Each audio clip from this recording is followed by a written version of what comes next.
Hello दोस्तों, कैसे हैं आप। उम्मीद करती हूँ आप सभी बहुत अच्छे होंगे। चलिए जानते हैं अपनी आज की कहानी के बारे में। यह कहानी है आद्या की, जिसने 10 साल की उम्र में ही अपनी माँ को खो दिया था। उस समय आद्या का छोटा भाई देवांश 5 साल का था। उनके पिता एक फैक्ट्री में काम करते थे। माँ के मरने के बाद सारे घर की जिम्मेदारी एक तरह से आद्या पर ही आ गई थी, पर उसने भी उसका बहुत हिम्मत और दृढ़ता से सामना किया। अपने भाई की देखभाल माँ की तरह की। उसे नहलाना, खिलाना, कपड़े पहनाना, पढ़ाई करवाना सब आद्या ने संभाल रखा था। उसका भाई देवांश भी सारा दिन दीदी दीदी करता उसके पीछे घूमता रहता था। इन सब जिम्मेदारियों के साथ आद्या ने अपनी पढ़ाई लिखाई पर भी पूरा ध्यान दिया। वह हमेशा अपनी कक्षा में अव्वल आती थी। उसके पिता को उस पर गर्व था, पर उन्हें साथ ही इस बात का मलाल रहता था कि वो अपने बच्चों को सुख सुविधाएं नहीं दे पा रहे हैं। आद्या जैसी होनहार बिटिया को पढ़ाई करने के लिए पर्याप्त समय ही नहीं मिल पा रहा है। देवांश घर पर अकेला रह जाएगा, इसलिए आद्या ट्यूशन भी नहीं जा पा रही है। पर आद्या ने हर मुश्किल समय में पिता का साथ दिया, उनका हौसला टूटने नहीं दिया। उन्हें हमेशा दिलासा दिलाई कि वो उसके साथ खड़ी है और उन्हें किसी भी बात के लिए परेशान होने की आवश्यकता ही नहीं है। देखते ही देखते आद्या की 9वीं कक्षा का और देवांश की 4थी कक्षा का परिणाम आ गया।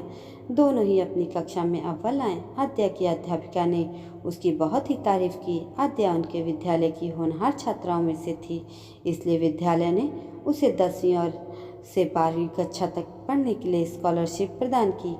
बस शर्त यह थी कि आद्या की पढ़ाई में कमी नहीं आनी चाहिए। उसे इसी तरह आगे की कक्षा में भी मेहनत कर नंबर लाने होंगे। आद्या बहुत खुश थी, क्योंकि अब उसके पिता को उसकी पढ़ाई के लिए खर्चा नहीं करना पड़ेगा।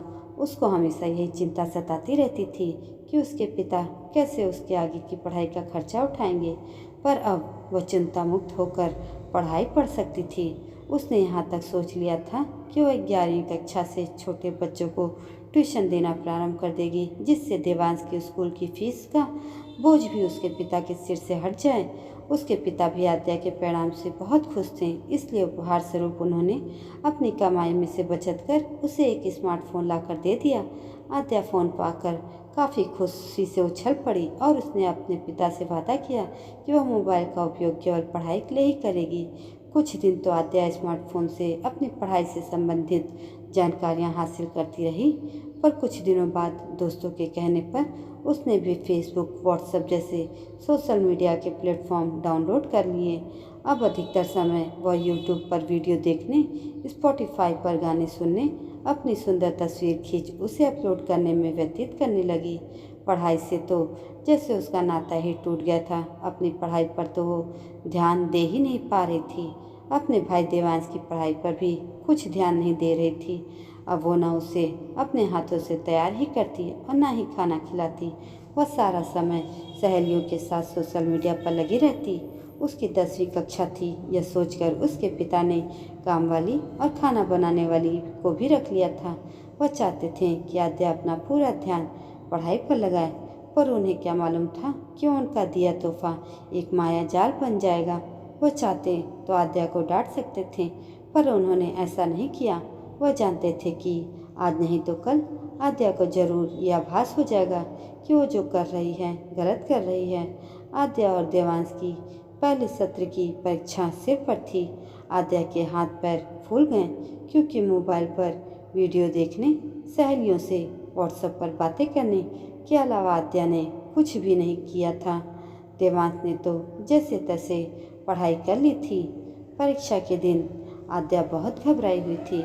उसे प्रिंसिपल की बात याद आने लगी कि यदि वह अच्छे अंक नहीं लाएगी तो उससे स्कॉलरशिप वापस लेकर किसी और विद्यार्थी को दे दी जाएगी।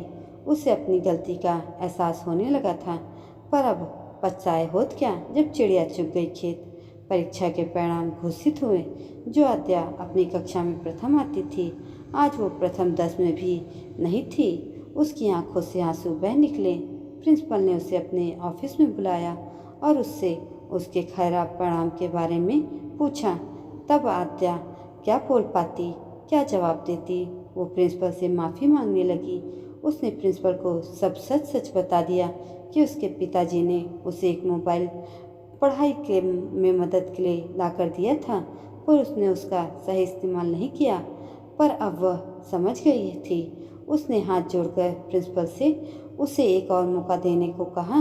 प्रिंसिपल ने आद्या को एक और मौका दे दिया। आद्या घर पहुंची और अपने पिता से माफ़ी मांगी और बताया कि उसे लगा कि बिना पढ़े भी वह अव्वल आ जाएगी, पर वह गलत थी। अब से वह वापस मेहनत करेगी और अव्वल आकर दिखाएगी। अनाया के पिता ने उसके आंसू पोंछे और उसे गले से लगा लिया। उन्होंने आद्या को समझाया कि उन्हें पता था कि उनकी बिटिया को जल्द ही अपनी गलती का एहसास हो जाएगा। अनाया जैसे और न जाने कितने ही बच्चे हैं जो मोबाइल के माया जाल में फंस चुके हैं। हमें मोबाइल का इस्तेमाल ज्ञान अर्जित करने के लिए ही करना चाहिए। फालतू के वीडियो, सोशल ग्रुप, ऑनलाइन खेल इत्यादि से दूरी बनाकर रखनी चाहिए। ये सब चीज़ें हमारा समय नष्ट करती हैं और पढ़ाई में नुकसान भी पहुंचाती हैं। जिस दिन युवा पीढ़ी यह समझ जाएगी, उस दिन वो मोबाइल के इस माया जाल से मुक्त हो जाएगी। दोस्तों, ये कहानी आपको कैसी लगी और इस कहानी से आपको क्या शिक्षा मिली, कमेंट करके ज़रूर बताइएगा। और ऐसी अन्य कहानियों के लिए मेरे चैनल को भी सब्सक्राइब जरूर करिएगा। धन्यवाद।